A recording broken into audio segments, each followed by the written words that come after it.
जय हिंद dear student. इस लेक्चर में हम लोग बात करने वाले हैं use of total internal reflecting prism in place of plane mirror. देखो प्लेन मिरर में क्या होता है, प्लेन मिरर पहले आप देख लो। प्लेन मिरर में क्या होता है कि एक सरफेस रिफ्लेक्टिंग होता है और इस एक सरफेस इसका ऐसे पेंटेड होता है, ये सरफेस ऐसे पेंटेड होता है प्लेन मिरर में। और जब कोई भी लाइट इस पर इंसिडेंट होती है, कोई भी लाइट इंसिडेंट होती है तो वो लाइट क्या होता है कि वो रिफ्लेक्ट बैक हो जाता है, ऐसे रिफ्लेक्ट बैक हो जाता है, ऐसे रिफ्लेक्ट बैक होता है। इस लाइट को हम लोग बोलते हैं इंसिडेंट लाइट, इंसिडेंट लाइट। और इंसिडेंट लाइट जो होती है इसकी जो अगर इंटेंसिटी की बात करें, इंटेंसिटी, तो अगर ये इंटेंसिटी 100% है तो यहाँ पर ये जो लाइट जा रही है जिसको हम लोग बोलते हैं रिफ्लेक्टिंग लाइट, रिफ्लेक्टिंग लाइट या रिफ्लेक्टेड लाइट, और ये एंगल ऑफ इंसिडेंट आई होता है, ये आर होता है, ये पॉइंट ऑफ इंसिडेंस होता है ओ। तो इसकी इंटेंसिटी की अगर हम बात करें, इंटेंसिटी की बात करें हम, तो ये 100% नहीं होता है, ये 100% नहीं होता है, ये लेस देन 100% होता है, लेस देन 100% होता है। 100% ये नहीं होता है, ये नहीं होता है, लेस देन 100% होता है। क्यों लेस देन 100% हुआ? क्योंकि साइमुलटेनियसली जब कोई भी प्लेन मिरर लाइट को रिफ्लेक्ट करता है ठीक उसी टाइम पर कुछ लाइट को एब्जॉर्ब भी करता है। लाइट को क्या करता है? वो एब्जॉर्ब भी करता है, लाइट को एब्जॉर्ब भी करता है। यानी कि साइमुलटेनियसली दोनों प्रोसेस ये करता है, रिफ्लेक्ट भी करता रहता है और एब्जॉर्ब भी करता रहता है। जब ये एब्जॉर्ब करेगा तो some amount of intensity, some amount of intensity ये क्या करेगा? इंटेंसिटी ऑफ लाइट एब्जॉर्ब भी कर लेगा, ये एब्जॉर्ब भी कर लेगा। अब अगर मान लो ये 10% लाइट की इंटेंसिटी भी एब्जॉर्ब कर लिया तो रिफ्लेक्टिंग लाइट की इंटेंसिटी 90% ही तो रह गई। मान लो ये 25% एब्जॉर्ब कर लिया तो अब ये 75% ही तो रिफ्लेक्टिंग लाइट की इंटेंसिटी रह गई। तो यहाँ पर ये क्या हुआ कि जब ये लाइट को एब्जॉर्ब करता है और रिफ्लेक्टिंग लाइट की इंटेंसिटी 100% नहीं होती है तो इसकी वजह से जो आपको इमेज मिलेगा वो इमेज उतना ज़्यादा शार्प नहीं रहेगा, उतना ज़्यादा ब्राइट नहीं रहेगा, उतना ज़्यादा ब्राइट नहीं रहेगा जितना कि 100% लाइट रिफ्लेक्ट होती तो रहता ब्राइट इमेज। तो 100% लाइट रिफ्लेक्ट नहीं हो रही है तो आने वाली लाइट की तो ब्राइटनेस ज़्यादा है, इसकी ब्राइटनेस ज़्यादा है, इसकी ब्राइटनेस ज़्यादा है, और इसकी ब्राइटनेस क्या हो गई? लेस हो गई, इसकी ब्राइटनेस कम हो गई। तो ये हमारा एक डीमेरिट हो गया पहला। दूसरा डीमेरिट ये हो गया, फर्स्ट डीमेरिट तो ये है। सेकंड डीमेरिट क्या है कि अगर प्लेन मिरर को आप लंबे समय तक यूज करो, आप लंबे समय तक प्लेन मिरर को यूज करो तो ये जो सिल्वरिंग सरफेस है, ये जो सिल्वरिंग सरफेस है, ये सिल्वरिंग सरफेस क्या हो जाता है प्लेन मिरर का? ये इमेज को डिटेरियोरेट कर देता है।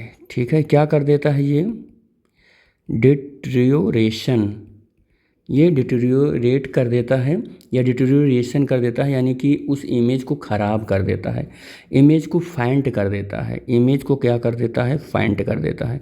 क्योंकि ये सिल्वरिंग सरफेस थोड़ा सा क्या होने लगता है, बहुत दिन तक या काफ़ी लंबे टाइम तक यूज करते करते थोड़ा सा इसका इफ़ेक्ट कम हो जाता है, इसका इफ़ेक्ट कम हो जाता है।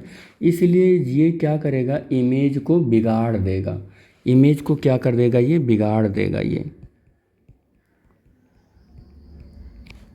डिटेरियोरेशन मतलब होता है बिगाड़ना। ठीक है, तो ये इमेज को क्या कर देगा? बिगाड़ देगा ये। ठीक, तो बहुत ज़्यादा टाइम तक हम प्लेन मिरर को यूज भी नहीं कर सकते हैं, क्योंकि बहुत ज़्यादा टाइम तक यूज करते करते आप देखते होंगे प्लेन मिरर कभी कभी जो सिल्वरिंग सरफेस है वो ख़राब हो जाता है, फिर उसमें चेहरा सही से नहीं दिखता है जो लंबे समय से मिरर आप घर में यूज करते हैं। और दूसरी चीज़ की जो रिफ्लेक्टिंग लाइट है उसकी ब्राइटनेस भी कम हो जाती है। तो प्लेन मिरर की ये दो डीमेरिट है। अब हम आ जाते हैं कि प्रिज्म पर, और प्रिज्म पर आप देखते हो कि जो प्रिज्म आप लेते हो, प्रिज्म आप लेते हो ये 90 डिग्री है मान लो, ये 45 डिग्री है, ये 45 डिग्री है। और ऐसे जो लाइट आपने इंसिडेंट करवा लिया, जो लाइट ऐसे इंसिडेंट करवा लिया आपने, ऐसे करवाया आपने, मान लो ये 90 डिग्री है, तो यहाँ पर ये आप देखोगे कि ये 45 है तो ये 90 हो गया, और ये 45 हो गया, 45 डिग्री हो गया, तो ये भी 45 डिग्री हो गया। और फिर ये लाइट ऐसे रिफ्लेक्ट बैक होगी और यहाँ से ये 45 डिग्री हो जाएगा, और ये 45 डिग्री है तो ये 45 डिग्री हो गया, ये 45 ही है तो ये 90 हो जाएगा। आप देख रहे हो कि यहाँ TIR हुआ। ये कौन सी लाइट है? ये रिफ्लेक्टेड लाइट है, ये रिफ्लेक्टेड लाइट है, ये रिफ्लेक्टेड लाइट है। ये कौन सी लाइट है? ये इंसिडेंट लाइट है। कौन सी लाइट है? ये इंसिडेंट लाइट है। और अब आप देख रहे हो कि यहाँ पर TIR हुआ। TIR का मतलब है टोटल इंटरनल रिफ्लेक्शन। और टोटल इंटरनल रिफ्लेक्शन में आप इसको इतना मालूम है कि अगर इस लाइट की इंटेंसिटी 100% है तो रिफ्लेक्टेड लाइट की इंटेंसिटी भी क्या हो जाएगी? वो 100% ही होती है। अब आप एक बात बताना कि प्लेन मिरर में इस रिफ्लेक्टेड लाइट की इंटेंसिटी 100% नहीं थी, इस वाले केस में इस लाइट की इंटेंसिटी 100% है, रिफ्लेक्टेड लाइट की इंटेंसिटी 100% है, तो इमेज कैसा बन रहा है? क्या इमेज ब्राइट नहीं बन रहा है? तो जो ऑब्जेक्ट की ब्राइटनेस है वो कभी कम हो ही नहीं पा रही है, इमेज की ब्राइटनेस भी उतनी ही ठीक है। इमेज की ब्राइटनेस भी ठीक उतनी ही है, ब्राइटनेस कम नहीं हुई, ब्राइटनेस एकदम बिल्कुल मेंटेन है। ब्राइटनेस क्या है? ब्राइटनेस एकदम मेंटेन है, मेंटेन्ड है, ठीक है। तो ब्राइटनेस मेंटेन्ड है, पहला रीज़न ये होगा कि रिफ्लेक्टेड लाइट की इंटेंसिटी यहाँ पर कम नहीं होती है, वो इंटेंसिटी 100% ही होती है। TIR की फिनोमिना में याद रखना कि TIR की फिनोमिना में रिफ्लेक्शन वो एब्जॉर्प्शन नहीं होता है, लाइट यहाँ पर एब्जॉर्ब नहीं होगी, इस फिनोमिना में लाइट एब्जॉर्ब नहीं होगी, नो एब्जॉर्प्शन, लाइट एब्जॉर्ब नहीं होगी, no absorption, light has no absorbed, तो आप ऐसा भी लिख सकते हैं, ठीक है।